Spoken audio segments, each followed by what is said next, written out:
2025 के आखिरी महीने चल रहे हैं और हम सब अपने आप में कुछ न कुछ बदलना चाहते हैं, खुद को इम्प्रूव करना चाहते हैं। बहुत सी ऐसी आदतें जो हमारी ही बनाई हुई है, जिसकी वजह से अपने जीवन में आगे बढ़ने से कहीं ना कहीं हम रुक रहे हैं।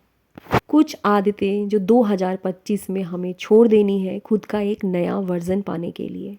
इन्हीं आदतों की एक पूरी की पूरी सीरीज़ लेकर आ रही हूँ। हमारी कुछ ऐसी आदतें जो हमें आगे बढ़ने से रोक रही हैं, उन आदतों को हमें 2025 में ही छोड़कर आगे की ओर बढ़ना है।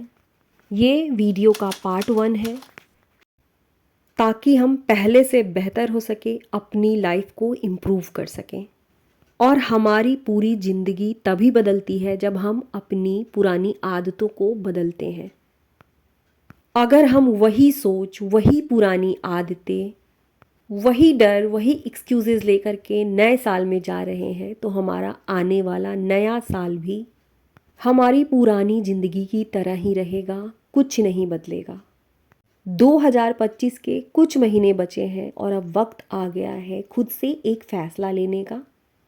अपनी बेहतर लाइफ के लिए हमें कुछ आदतें छोड़ देनी है, अपनी सोच पूरी तरीके से बदलनी है और अपना एक नया वर्जन बनाना है। मेरी ये वीडियो उन सभी के लिए है जो 2026 में एक नई शुरुआत करना चाहते हैं, बिना गिल्ट, बिना डर, बिना फियर। जब हम अपने आप से कहना शुरू कर देते हैं, मैं बदल सकती हूँ, मैं छोटी छोटी कोशिशें कर रही हूँ, हर रोज़ एक कदम ले रही हूँ, धीरे धीरे बदलाव संभव होता है। आज की वीडियो में हम बात करने वाले हैं जिन्हें पूरी तरीके से छोड़ देने का मतलब है अपने जीवन को एक नई रोशनी देना। हमारी सबसे पहली आदत जो हमें पूरी तरीके से बर्बाद कर देती है, वो है चीज़ों को कल पर टालना। चाहे घर की सफाई हो या अपने जीवन को इम्प्रूव करने के लिए किसी नई चीज़ को सीखना हो, हर बार हमारे मन में यही आता है कि कल से शुरू करूँगी। कल करूँगी की आदत से हमारे सपने अधूरे रह जाते हैं। सपना छोटा हो या बड़ा, चाहे किसी बहुत बड़े एग्ज़ाम्स की तैयारी करनी हो, चाहे अपने घर की सफाई करनी हो या मॉर्निंग वॉक करना हो, कुछ भी कहना हो, हमारे माइंड में सबसे पहले यही बातें आती हैं कि कल से शुरू करूँ। ये डर है जो हमें आगे बढ़ने से रोकती है। मैंने पूरी तरीके से अपनी इस आदत को छोड़ दी है। आप भी छोड़ दीजिए 2025 में अपनी इस आदत को, ताकि 2026 में हम कुछ नया कर सकें।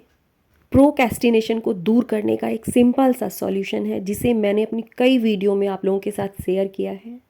जब किसी काम को लेकर हमारा मन कहे आज नहीं कल, तो तुरंत अपने उस मन को समझाइए, आज ही करूँगी, बस 2 मिनट, 5 मिनट या 10 मिनट से इसकी शुरुआत करूँगी। आपका मन और दिमाग इसे तुरंत मान जाएगा, क्योंकि ये स्टेप इतने छोटे होते हैं कि इससे हमारे मन को और दिमाग को डर बिल्कुल नहीं लगता। नंबर 2, हर बात पर ओवर थिंकिंग करना। ओवर थिंकिंग का मतलब है एक ही बात को बार बार सोचना। लगातार सोचते रहने से हमारा दिमाग रेस्ट नहीं कर पाता है और जिसकी वजह से हमें छोटी छोटी बातों पर स्ट्रेस होने लगता है। हमारी एनर्जी, हमारी स्लीप सब कुछ इफ़ेक्ट करती है। ओवर थिंकिंग करने से हम मेंटली थक जाते हैं और अपने जीवन में किसी भी तरीके के डिसीज़न को नहीं ले पाते हैं, कुछ नया शुरू ही नहीं कर पाते हैं, क्योंकि एक पॉइंट पर ही हमारी गाड़ी अटक जाती है, उसी सोच में हम उलझ जाते हैं। ओवर थिंकिंग कम करने के लिए सबसे अच्छा तरीका है जिसे हम ब्रेन डंप मेथड कहते हैं। दिमाग के अंदर थॉट्स घूमते रहते हैं, इसलिए इसे लिख दीजिए।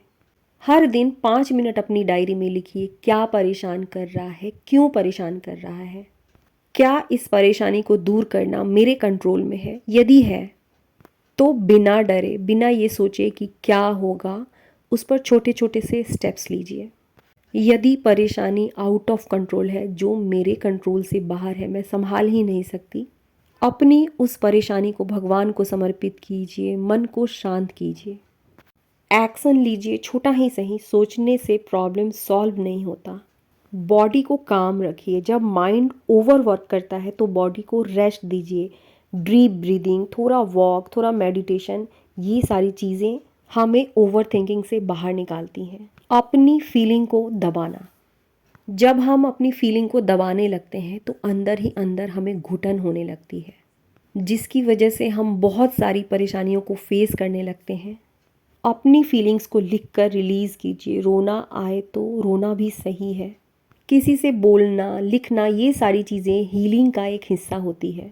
जब हम अपनी फीलिंग को रिलीज़ नहीं करते हैं, हमारी बॉडी उसे होल्ड करके रखती है, और यही कारण है जिसकी वजह से हमें बहुत सारी मेंटल और फिज़िकल प्रॉब्लम होने लगती है। माइग्रेन, पेन, स्ट्रेस, बहुत सारी चीज़ें हम पर हावी होने लगती है। जो बीत गई वो बात गई। बीता हुआ पल कभी वापस नहीं आएगा, लेकिन नए साल में खुद को इम्प्रूव करने के लिए हम सबको कुछ संकल्प लेना है। हमारी पूरी की पूरी ज़िंदगी हम पर निर्भर है। अपने आने वाले जीवन को हम कैसा बनाते हैं, ये सिर्फ़ और सिर्फ हमारे हाथों में है।